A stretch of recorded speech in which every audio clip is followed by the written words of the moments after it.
Prabata ini sebenarnya mendorong orang agar jangan meninggalkan akar, ya, akar budaya dan sejarahnya.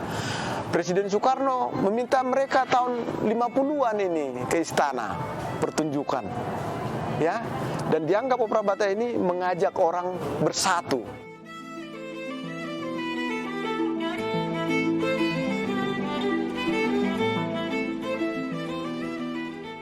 Halo pemirsa, saya Thompson HS, tinggal di Medan. Saya seniman dan pegiat budaya, dan sehari-hari menjadi penulis. Kadang diminta juga kalau ada program untuk menyutradarai panggung teater. Pemirsa, kali ini kita akan bincang-bincang bagaimana diri berperan dalam budaya dan pelestarian sejarah.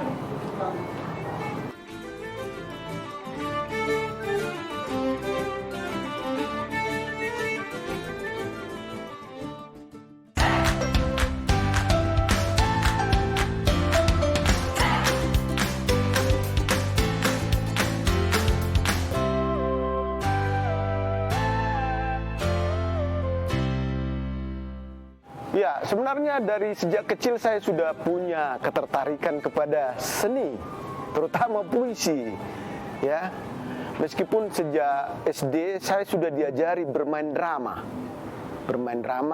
tapi kelihatannya waktu saya SMP, saya tiba-tiba mendengar suara harmonika tengah malam. Lalu saya membaca, ibu saya selalu membaca, ada bacaan rutinnya tiap bulan. Di situ ada puisi. Dari situlah saya seingat saya kelas 2 SMP. Ya, dari situ ada ketertarikan saya untuk menulis.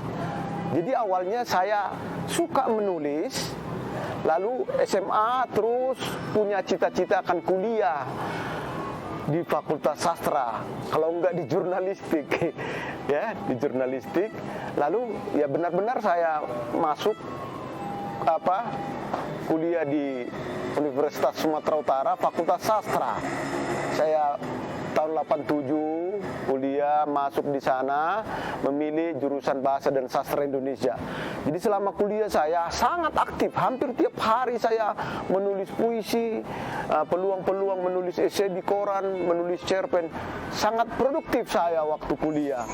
Rasanya berdosa kalau tidak menulis tiap hari. Selama mahasiswa juga saya sering diundang-undang di pertemuan penulis atau sastrawan nasional. Pertama sekali saya diundang di Festival Puisi PPIA Surabaya tahun 90. 3 kali saya diundang situ, tapi hanya sekali bisa saya ikuti. Jadi karya-karya puisi saya dibukukan melalui acara festival itu. Kemudian ada juga di beberapa majalah kampus, di majalah dinding, di koran-koran. Saya kira hampir semua koran-koran yang lama di Medan itu, Bukit Barisan, ya mungkin, dan lain-lain, itu ada puisi saya. Selain membaca puisi, saya punya ekstra. Ya, minat saya terhadap drama saya tingkatkan melalui ekstra belajar teater, ya, berlatih teater bersama teman-teman. Ya, saat ini saya dipercaya lagi menjadi kurator di UPT Kemendikbud. Setahun ini saya terutama mengawal program untuk promosi destinasi super prioritas Danau Toba. Dengan membawa pertunjukan, lewat atraksi pertunjukan, saya mendesain pelatihannya dan produksinya. Produksi atau atraksi ini akan kita tampilkan tahun ini di Bali, Surabaya, Jakarta, Palembang, dan terakhir di Medan. Jadi 5 kota. Jadi promosi destinasi super prioritas Danau Toba lewat pertunjukan.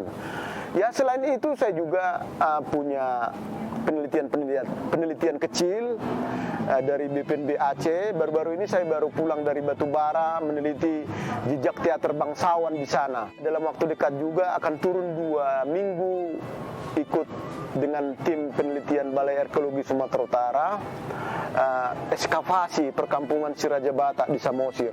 Kompetensi sebenarnya saya bukan arkeolog, tapi karena minat saya terhadap budaya dan sejarah, ya sepertinya seperti cari gizi, cari energi, cari protein.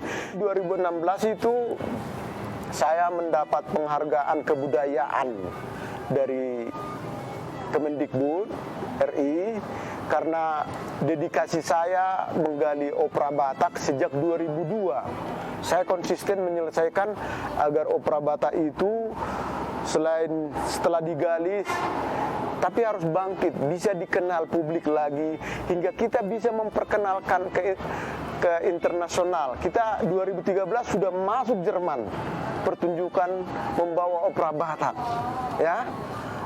2015 lagi pergi lagi ke Jerman, 2017 dan 2018 saya pergi lagi. Saya kira saya nggak terlalu mencatat soal prestasi, tapi kalau dibuka database di Pusat Latihan Opera Batak di Siantar, ada database saya, ada beberapa ya dari media bergengsi juga. Saya dianggap juga 40, salah satu dari 40 inspirator di Indonesia.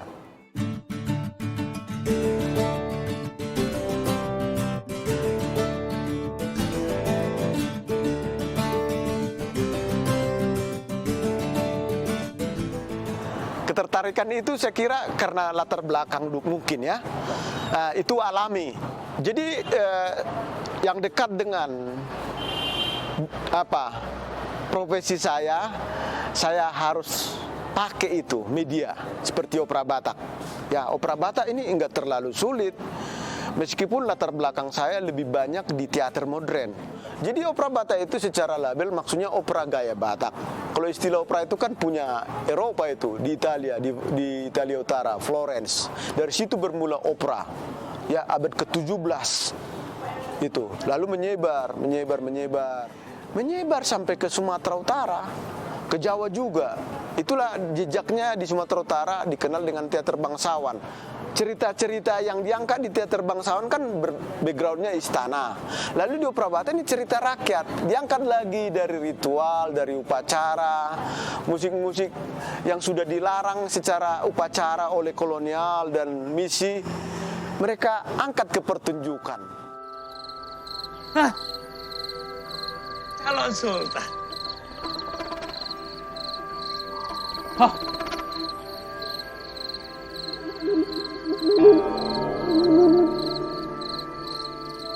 Dia adalah masa depan kita. Opera Batak ini sebenarnya mendorong orang agar jangan meninggalkan akar budaya dan sejarahnya. Presiden Soekarno meminta mereka tahun 50-an ini ke istana pertunjukan, ya. Dan dianggap opera Batak ini mengajak orang bersatu. Jadi 2013 karena sudah ada naskah kita yang baru, Perempuan di Pinggir Danau, kita merencanakan pertunjukan ke Jawa dulu, Pulau Jawa, baru ke Jerman langsung. Itulah pertama kali setelah opera Batak digali, pertunjukan ke Jerman. Jadi misi dan visi opera Batak terdahulu, kita dapat catatannya, kita baca catatannya 1930-an, opera Batak harus bisa merajai Asia dan Eropa. Jadi kita lah membuka visi itu 2013. 2017 kita masuk ke Asia, dulu kita ke Eropa, ya. Saya tidak susah mendapatkan semua itu. Ya, ada kebaikan yang saya dapat dari lapangan. Kebaikan itu mungkin dari orang baik-baik ya. Kalau nggak baik-baik dia mungkin, ya saya nggak gampang mendapatkannya itu. Ya saya gampang dapat datanya. Ya udah saya juga gampang memberi. Kok susah saya memberi, saya gampang dapat. Ya mungkin begitu ya logikanya. Jadi pemirsa, terutama generasi milenial, orang-orang muda, ya, jangan berpikir akarmu itu bisa kamu hilangkan. Ya, akarmu itu akan membayangi kamu kemanapun pergi. Ya, sejauh manapun kamu pergi, di luar negeri sana, kamu akan ditanya. Semakin kamu punya story tentang akar budaya dan sejarahmu, itu kamu akan menarik dianggap mereka. Yang lama sudah berlalu, tapi masih ada kearifan di situ, masih ada nilai-nilai, masih ada yang bisa selain digali, dilestarikan atau dilindungi, dimanfaatkan. Kalian nanti yang memanfaatkan ini, ya, semua. Kalian nggak mungkin jadi orang Eropa, kalian orang Indonesia yang selagi masih dibilang orang Melayu, orang Batak, orang Dayak gitu. Ya kalian identitasnya itu di akar sejarah, di akar budaya. Nggak bisa kalian bilang saya orang Eropa. Kalau kita sadar dan benar-benar mengakui kita itu punya latar belakang sejarah dan sosial kesukuan, kita memang harus pertahankan itu. Bagaimana caranya mempertahankan? Gali dari seperti kami, lindungi. Cara melindunginya gimana? Ya, bisa dibukukan, udah melindungi itu, ya. Dilestarikan gimana? Cara melestarikannya bisa dengan bikin pertunjukan itu. Memanfaatkan gimana? Ya, gunakan itu sebagai alat diplomasi.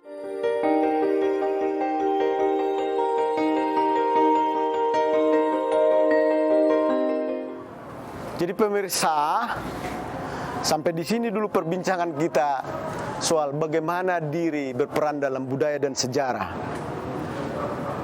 Ya, semoga bermanfaat dan sampai jumpa.